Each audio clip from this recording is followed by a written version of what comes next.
Welcome to our channel. இந்த வீடியோவில் TNSTC driver cum conductor எக்ஸாமுக்கு வரக்கூடிய தமிழ் மொழி தகுதி தேர்வு வினாக்கள் பற்றி பார்க்க போகிறோம். இந்த சேனலுக்கு புதுசுன்னா சப்ஸ்கிரைப் பண்ணி வச்சுக்கோங்க, பெல் ஐக்கானை கிளிக் பண்ணி வச்சுக்கோங்க. அப்போ தான் நாங்கள் போடுற வீடியோ இமீடியட்டாக உங்களுக்கு ரீச் ஆகும். இது போன்ற மேலும் பல தகவல்களை பெறுவதற்கு இந்த சேனலோட பிளேலிஸ்ட்டில் டிஎன்எஸ்டிசி எம்ஹெச்சி டிரைவர் எக்ஸாம் அப்படின்னு ஒரு ஃபோல்டர் இருக்கும், அதுக்குள்ளே போய் பாருங்கள். உங்களுக்கு தேவையான பல வீடியோக்கள் இருக்குது. மேக்ஸ் கொஸ்டின்ஸ் நிறைய பேர் கேட்டுகிட்டே இருக்கீங்க. மேக்ஸ் நிறைய வீடியோ ஆல்ரெடி போட்டிருக்கேன், நீங்கள் பாருங்கள். இருந்தாலும் உங்களோட டவுட்டை நான் கிளியர் பண்ணுற மாதிரி இன்னொரு வீடியோவும் போட்டுறேன். ஓகே, இப்போ நம்ம தமிழ் கொஸ்டின்ஸ் பார்க்கலாம். சிந்துக்கு தந்தை செந்தமிழ் தேனி, புதிய அறம் பாட வந்த அறிஞன், மரம் பாட வந்த மறவன் என்றெல்லாம் பாரதியாரை புகழ்ந்தவர் யார்?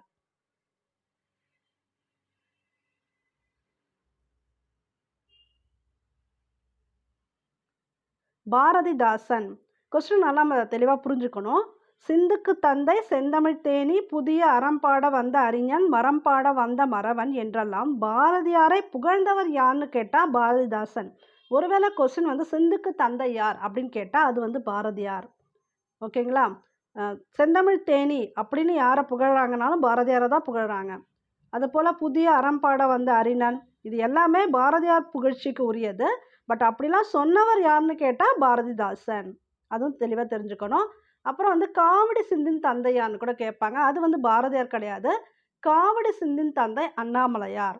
நான் இந்த கொஸ்டின் வந்து அடிக்கடி கேட்கக்கூடியது. சிந்துக்கு தந்தை கேட்டால் பாரதியார், காவடி சிந்தின் தந்தை அண்ணாமலையார், அவங்க வேற ஒரு பர்சன். இந்தியா விஜயா முதலான இதழ்களை நடத்தி விடுதலை போருக்கு வித்திட்டவர் யார்? பாரதியார். என்றென்றும் என்னும் சொல்லை பிரித்து எழுத கிடைப்பது என்று பிளஸ் என்றும். ஏதாவது ஒரு பிரித்து எழுத கேட்பாங்க. என்று பிளஸ் என்றும். வானம் அளந்தது என்னும் சொல்லை பிரித்து எழுத கிடைப்பது. இது ஈஸியாக பிரிக்கலாம். வானம் பிளஸ் அளந்தது. வானம் பிளஸ் அளந்தது. பிரித்து எழுதுகளை குழப்பமானது உங்களுக்கு கொடுக்க மாட்டாங்க, ஈஸியாக தான் கொடுப்பாங்க. அறிந்தது பிளஸ் அனைத்தும் என்பதனை சேர்த்து எழுத கிடைக்கும் சொல்.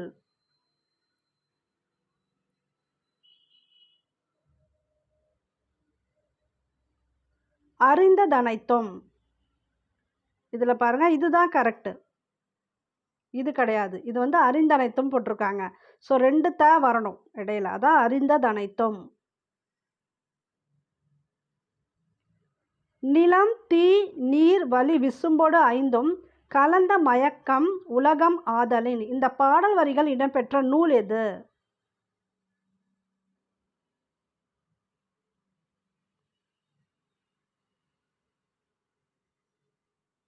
தொல்காப்பியம்.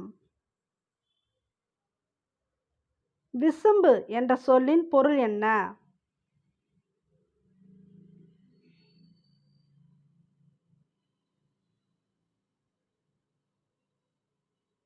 விசும்பு அப்படின்னா வானம் அப்படிங்கிற பொருள் உண்டு. ஆகாயம், விசும்பு, வானம் எல்லாமே ஒரே பொருள் தான். தமிழில் நமக்கு கிடைத்துள்ள மிக பழமையான இலக்கண நூல். இந்த கொஸ்டின் வந்து 2023 நடந்த டிரைவர் எக்ஸாமில் கேட்டிருந்தாங்க. தமிழில் நமக்கு கிடைத்துள்ள மிக பழமையான இலக்கண நூல் எது?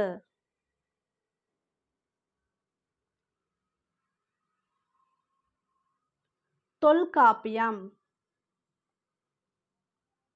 தொல்காப்பியம் வந்து இயற்றியவர் தொல்காப்பியர், அது மட்டும் தெரிஞ்சுக்கங்க. இவற்றில் எது சரி தவறு அது அந்த அளவுக்கு குழப்பலாம் உங்களுக்கு வேணாம். தொல்காப்பியம் இயற்றியவர் தொல்காப்பியர், அதான் மேலே இருக்கக்கூடிய கொஸ்டின். இயற்கையை போற்றுதல் தமிழர்.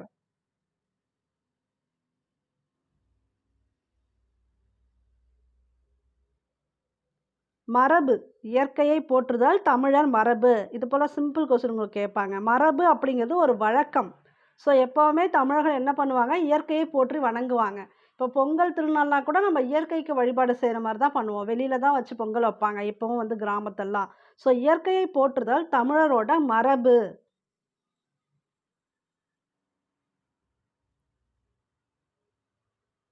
இருதிணை என்னும் சொல்லை பிரித்து எழுத கிடைப்பது.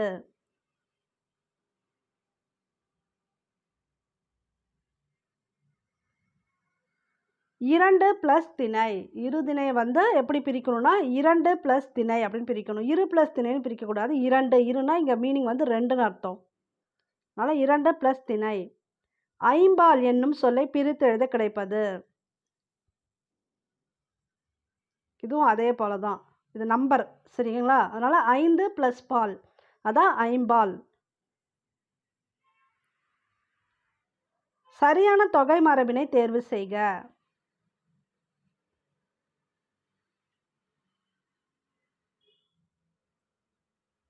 இப்போ ஜென்ரலாக பேசும்போது ஆட்டுக்கூட்டம் அப்படிலாம் பேசுவோம். ஆனால் அது வந்து சரியான வழக்கு கிடையாது. ஆட்டு மந்தைன்னு தான் சொல்லணும். ஆட்டுக்கூட்டம் அப்படிலாம் நம்ம சொல்லக்கூடாது. சரியான தொகை மரபு எதுன்னு பார்த்தீங்கன்னா ஆட்டு மந்தை. தமிழ் எழுத்துக்களில் மிக பெரும் சீர்திருத்தத்தை செய்தவர்.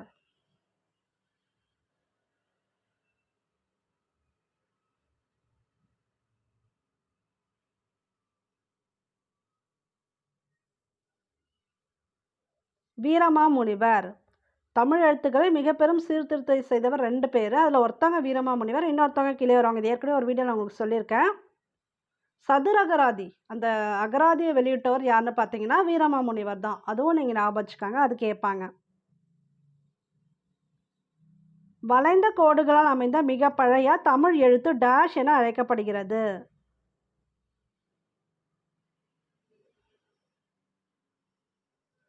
அதுக்கு பேர் வட்டெழுத்து. வளைந்த கோடுகளால் அமைந்த மிக பழைய தமிழ் எழுத்துக்கு பேர் வட்டெழுத்து. தமிழ் எழுத்து சீர்திருத்த பணியில் ஈடுபட்டவர். இங்கே 4 பேரில் கொடுத்துருக்கவங்கள யார் வந்து தமிழ் எழுத்து சீர்திருத்த பணியில் ஈடுபட்டவர்?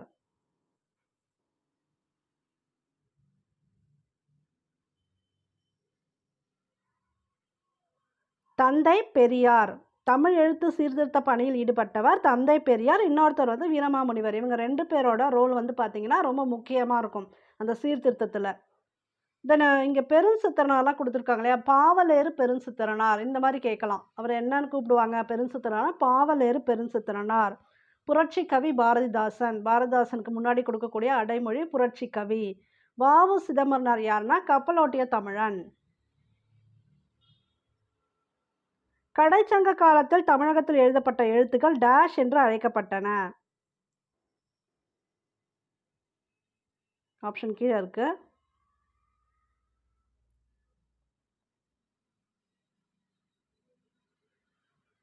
அதுக்கு பேர் கண்ணெழுத்துகள். கடைசங்க காலத்தில் எழுதப்பட்ட எழுத்துகள் வந்து கண்ணெழுத்துகள்.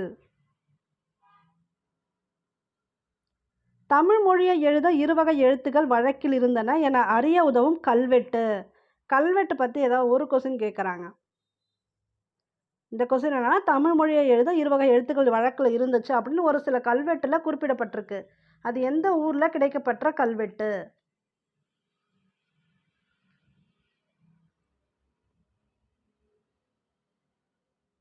அரச்சலூர் கல்வெட்டு. எழுத்துக்களில் புள்ளிகளால் ஏற்படும் குழப்பங்களை களைந்தவர். வீரமாமுனிவர். தமிழில் சொல் என்பதற்கு டேஷ் என்பது ஒரு பொருள்.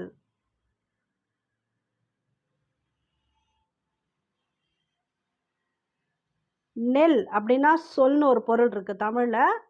சொல் அப்படின்னா நெல். ஓரெழுத்து ஒரு மொழியில் வரும் குரில் எழுத்துக்கள்.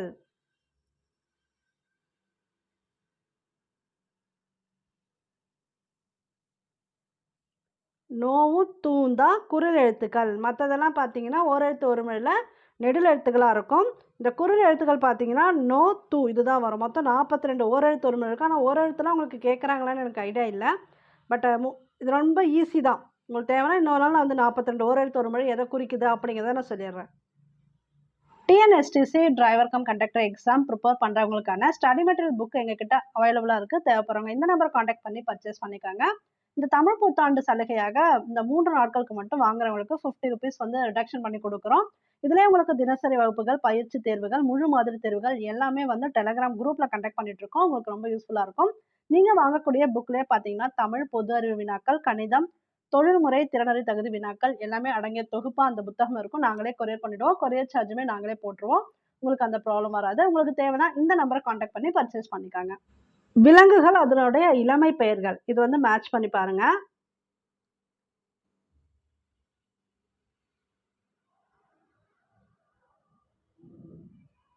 புலி எப்படி கூப்பிடணும்னு பார்த்தீங்கன்னா, அதோட இளமை பெயர் வந்து புலிக்கு பரல். நம்ம சொல்லும்போது புலிக்குட்டி அப்படிலாம் சொல்றோம். சிங்கக்குட்டி, புலிக்குட்டி அப்படிலாம் சொல்றோம். ஆனா, தமிழ் மரபுப்படி எப்படி கூப்பிடணும்? புலியோட அந்த இளமை பெயர் என்னன்னு பார்த்தீங்கன்னா, பரல். அதுபோல சிங்கம். சிங்கத்துக்கு என்ன வரும்னா, குருளை. சிங்கக்குருளை. யானை. யானை வந்து இப்ப நம்ம பசுக்கு கன்று சொல்றோம் இல்லையா? அதே போல தான் யானைக்கும் கன்று தான் சொல்லணும். ஆடுக்கு தான் குட்டி வரும். ஆட்டுக்குட்டி. அது வேணா கரெக்ட்டு. ஆட்டுக்குட்டி கரெக்ட்டு. புலி, பரல், சிங்கம், குருளை, யானை, கன்று, ஆடு, குட்டி.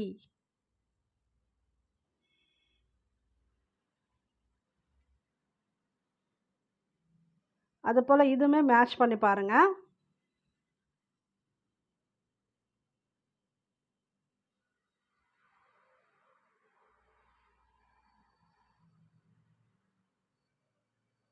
புலி வந்து உருமும். புலி உருமும். இது வரும். சிங்கம். சிங்கம் என்ன பண்ணும்னு பார்த்தீங்கன்னா, முழங்கும். சிங்கம் முழங்குற மாரி இருக்கு அப்படி சொல்லுவாங்க. அது வந்து சிங்கம் முழங்கும்.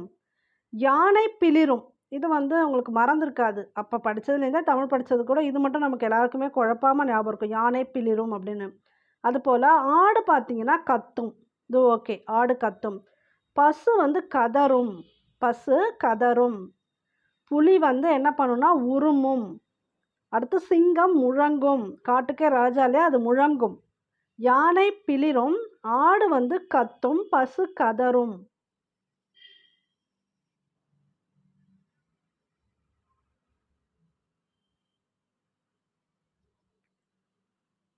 இத அப்படியே மேட்ச் பண்ணுங்க. இது வந்து சிம்பிளா இருக்குங்கிறனால ஏதாவது ஒரு கொஸ்டின் கூட கேட்கலாம். பட் கன்ஃபார்மா வருமான்னு சொல்ல முடியாது. பட் தெரிஞ்சு வச்சுக்கங்க. ஆந்தை அலறும். ஆந்தை அலறும். குயில் பார்த்தீங்கன்னா கூவும். இதான எல்லாமே பார்த்தீங்கன்னா, Tamil book back questions, Tamil உள்ள இருக்கக்கூடிய கொஸ்டின்ஸ் தான். ஆந்தை அலறும், குயில் கூவும், மயில் பார்த்தீங்கன்னா அகவும், காகம் கரையும். இது எல்லாருக்கும் தெரியும். மயில் அகவுமே தெரியும். ஆனா ஆந்தை வந்து அலறும், குயில் வந்து கூவும். இதழ்களை குவிப்பதால் பிறக்கும் எழுத்துகள். இந்த மெட்ராஸ் ஹைகோர்ட் எக்ஸாமில் 10th லெவல் போஸ்டிங்கில் இந்த மாதிரி கொஸ்டின்ஸ் நிறைய கேட்டிருந்தாங்க. உங்களுக்கு ஏதாவது ஒரு கொஸ்டின் வர்றதுக்கு வாய்ப்பு வேணால் உண்டு. பார்த்துக்கலாம். இது வந்து இந்த எழுத்துக்களை சொல்லி பாருங்க.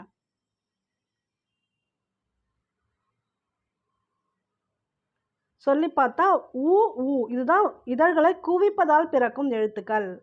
இந்த மாதிரி கேள்வி கேட்டால் அந்த எழுத்துக்களை சொல்லி பார்த்தாலே உங்களால் ஆன்சர் பண்ண முடியும். ஆயுத எழுத்து பிறக்கும் இடம். ஆயுத எழுத்து ஒரே ஒரு எழுத்து தான். அக் அப்படி சொல்கிறோம் இல்லையா? அக் வந்து எந்த இடத்துலேருந்து பிறக்குது? அக்கு வந்து தலையிலேருந்து பிறக்கும். அது ஸ்டார்ட் ஆகக்கூடிய இடம். அக் அப்படி சொல்கிறது தலையிலேருந்து பிறக்கும். வல்லின எழுத்துக்கள் பிறக்கும் இடம். வல்லின எழுத்துக்கள் பிறக்கக்கூடிய இடம் மார்பு. நாவின் நுனி அன்னத்தின் நுனியை பொருந்துவதால் பிறக்கும் எழுத்துகள். இட்டு, இன்னு. இது வந்து கரெக்டாக சொல்லி பார்த்தா தான் அது எங்கேருந்து பிறக்குது அப்படின்னு சொல்ல முடியும். ஜஸ்ட் பார்த்துக்காங்க இந்த கொஸ்டின்ஸ்லாம். கீழிதழும் மேல்வாய்ப்பல்லும் இணைவதால் பிறக்கும் எழுத்து இவ்வு.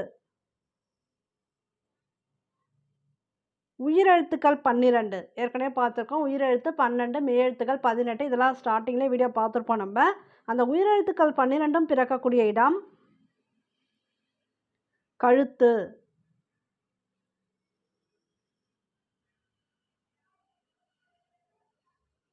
சிந்துக்கு தந்தை யார்? இந்த வீடியோவில் ஃபஸ்ட்டே சொன்ன சிந்துக்கு தந்தை பாரதியார். சரியான தொகை மரபு மக்கள். மக்கள் அப்படின்னா கூட்டம் தான் கரெக்டு. மக்கள் கூட்டம் கூட்டமாக நின்று பேசி கொண்டிருந்தனர் அப்படி சொல்கிறாங்க இல்லையா? அதான் மக்கள் கூட்டம். கல்லுக்கு தான் குவியல் வரும். சரிங்களா? அதுபோல மந்தை ஆட்டு மந்தை. பஞ்சகும்மிகள் என்னும் நூலில் இடம்பெற்றுள்ள பாட்டு.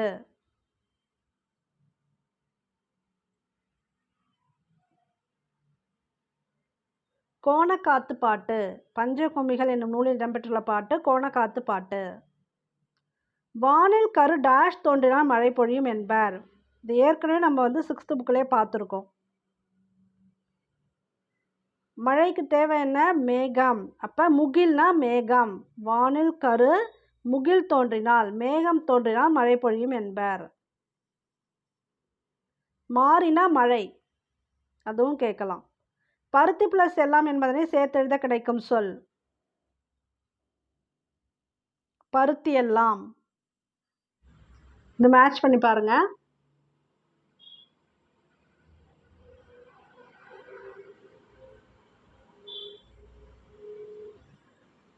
கோழி. கோழி ஆக்சுவலாக கொக்கரிக்கும். நம்ம கோழி கூவும்னு சொல்கிறோம் இல்லையா, அது ஆக்சுவலாக தவறு. சேவல் தான் கூவும், கோழி கொக்கரிக்கும். சொல்கிற அந்த சவுண்டே பாருங்கள், கொக்குன்னு அது கேட்குற மாதிரியே தெரியும் பாருங்கள். அதை வச்சு ஞாபகம் வச்சுக்கலாம். கோழி கொக்கரிக்கும். கிளி பேசும், சொல்கிறத அப்படியே பேசும் கிளி. சேவல். சேவல் தான் கூவும். புறா. புறா குணுகும். இந்த சவுண்டு வித்தியாசமாக கொடுக்கும் பாருங்கள். அடைஞ்சதுக்கு அப்புறம் புறா சவுண்டு வித்தியாசமாக இருக்கும். அது முனகுங்கிற மாதிரி தான் அது குணுகும். கூகை. குழறும். கூகை அப்படிங்கிறது அந்த போலவே இருக்கும். கூகை குழறும். தமிழகத்தோட வேர்ட்ஸ்வர்த் யாருன்னு பார்த்தீங்கன்னா வாணிதாசன். உங்களுக்கு இப்படி சிம்பிளாக கேட்கலாம், தமிழகத்தின் வேர்ட்ஸ்வர்த் யார்? வாணிதாசன். இது ஈஸி தான், அப்படியே பார்த்தலாம். சோறு.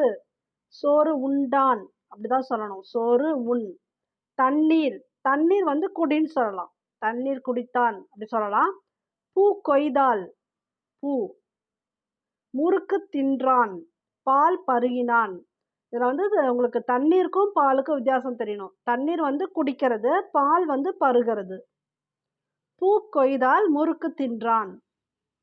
முழவு என்னும் சொல்லின் பொருள்.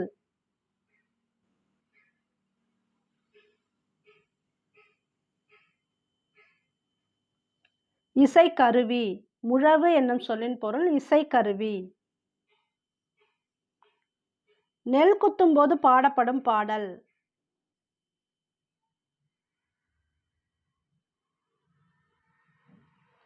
ஆக்சுவலாக இதுக்கு பேர் வல்லைப்பாட்டு. நீங்கள் நாட்டுப்புற பாட்டு அப்படின்னு நினச்சிக்க வேணாம். நெல் குத்தும் போது ஸ்பெசிஃபிக்காக பாடக்கூடிய பாட்டுக்கு பேர் வல்லைப்பாட்டு. சலசல இலக்கண குறிப்பு தருக. ஏற்கனவே இது மாதிரி நம்ம இலக்கண குறிப்பு பார்த்துருக்கோம். இது கரெக்டாக கெஸ் பண்ணுங்க.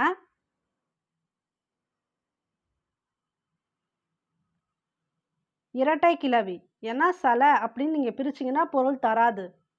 அப்படி பொருள் தந்துச்சுன்னா அது அடுக்கு தொடர்ந்து மாறிடும். சரிங்களா? இப்போ சல அப்படிங்கிறது இரட்டை கிளவி. சேகரம் என்பதன் பொருள்.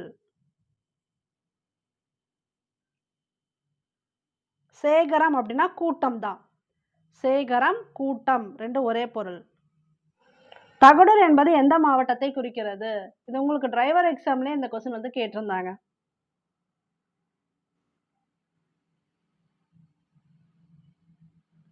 தர்மபுரி.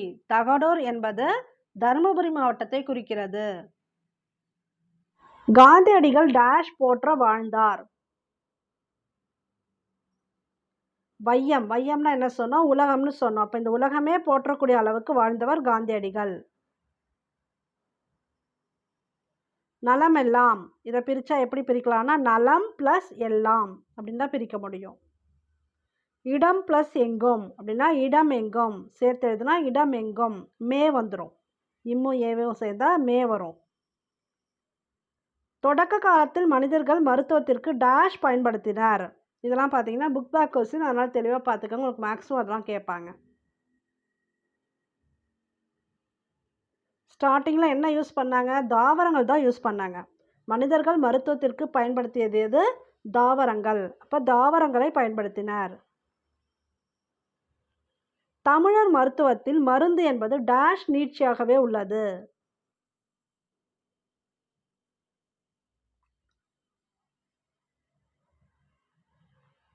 உணவின் நீட்சியாகவே உள்ளது. அந்த காலத்துல பாருங்க ஃபுட்டு ஹேபிட்ல எல்லாத்தையுமே மாத்திடுவாங்க. எந்த நோயுமே வராத அளவுக்கு பாதுகாப்பா இருக்கிறதுக்கு அவங்களுக்கு தெரியும். ஏன்னா, அவங்க சாப்பிட்ட அந்த உணவு அப்படி. அதுதான் அவங்களோட தமிழர் மருத்துவத்தில் மருந்து அப்படிங்கிறது உணவின் நீட்சியாகவே உள்ளது. சமையலறையில் செலவிடும் நேரம் டேஷ் செலவிடும் நேரமாகும். நல்வாழ்வுக்காக செலவிடும் நேரம். உணவு சமைக்கிறதுக்கு அது நம்மளோட நல்வாழ்வுக்கு செலவிடும் நேரம் அப்படின்னு குடுத்துருக்காங்க. அறியாமையை நீக்கி அறிவை விளக்குவது டேஷ்.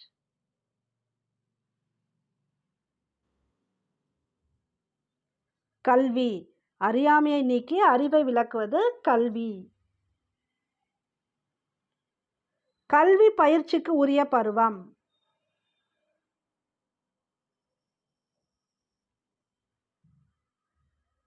இளமை பருவம். இளமையில் கல் அப்படின்னு அந்த பொன்மொழி கேள்விப்பட்டிருப்போம்.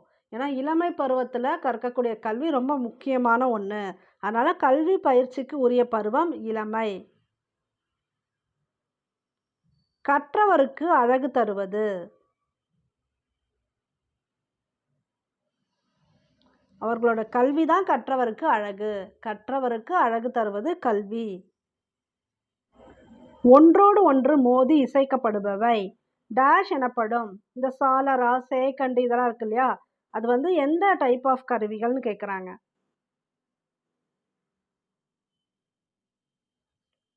கஞ்சக் கருவிகள்.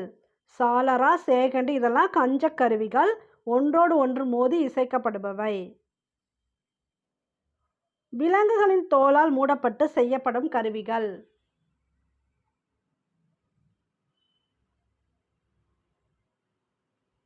அதுக்கு பேர் முழவு, முரசு. விலங்குகளின் தோலால் மூடப்பட்டு செய்யப்படும் கருவிகள்லாம் பார்த்தீங்கன்னா முரசு, முழவு. இது போல ஜென்ரல் இன்ஃபர்மேஷன் இருக்கிறதுனால இது போல கொஸ்டின்ஸ் 2023ல நடந்த எக்ஸாம்லேயே சிலது கேட்டிருந்தாங்க. நரம்பு அல்லது தந்திகளை உடைய கருவிகள்.